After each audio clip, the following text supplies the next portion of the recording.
Look who I ran into. I haven't seen Susan Constantine since CrimeCon. Oh. So she lives in the Orlando area here, and even though she's not here officially for the Sarah Boone case, I don't think you can turn off your expertise. No. So, I don't know, jury consultant, I mean, what's the best title for you? Well, I'm a trial consultant. That's my expertise, but also I specialize in detecting deception. So. Uh-oh, wait a minute. Yeah. Oh, we've been watching. Yeah, wait a minute. Okay. So what do you think? You've been sitting here, you've been watching this. What's your take?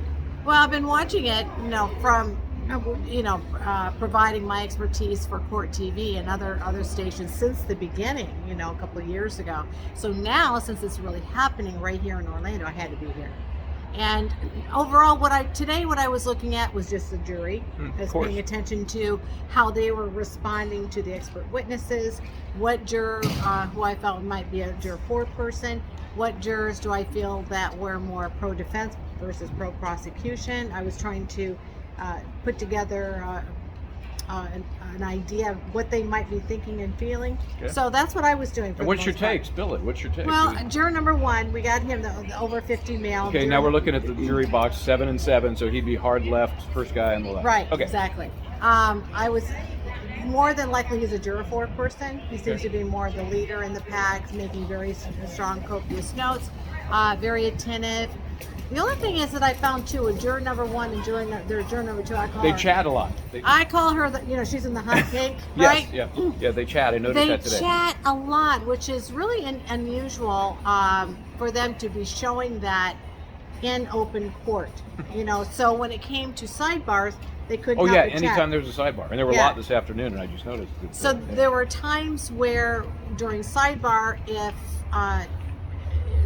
Sarah Boone smiled at their attorney and had some sort of discussion, they were honed right in on her. Interesting. And it was interesting because there was almost a sense of mocking, that they were almost making fun, like they were watching her and making comment, and it didn't seem like it was a very positive comment.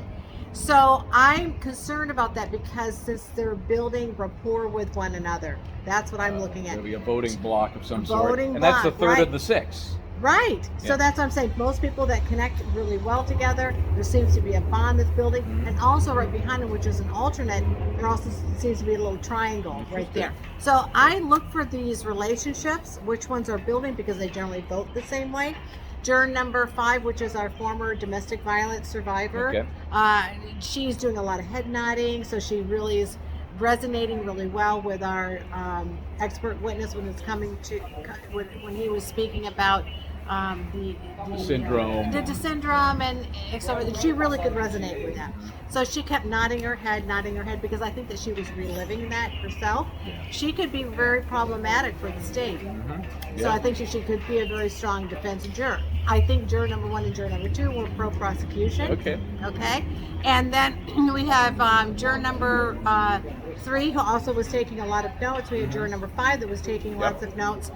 That's really important, because I'm trying to find out what's important to them. So when they put the pen to the paper, I want to hear what was the stimulus. Remember the expert that was talking about the syndrome? Yes. He was talking about stimulus. So that's what I do. I look for stimulus, reaction. Stimulus, reaction. So when I see somebody put the pen to the paper, what was the stimulus that created that movement to put it down on paper? And then you can start to see what is important to them. There was one moment where virtually everybody that I could see was writing it down, and it was the definition of the, I guess she called it partner abuse syndrome. Yes. Every one of them writing it down. Yeah, because they're trying to figure out what it is. I don't think there's any doubt in any juror's mind that Sarah Boone was not an abusive person. She was. I think they've all The question been is, convinced. does that excuse what happened? Did she? I think that's secondary. Because the point being, with him being in the suitcase and she having control of being able to unzip it, that's where it becomes problematic. Yeah. So I think that the abuse part was really important for them to kind of set the stage for that, yes, this really happened. And then I love the little neighbor 5 doors down, Mrs. Walker. Oh yeah. She was adorable.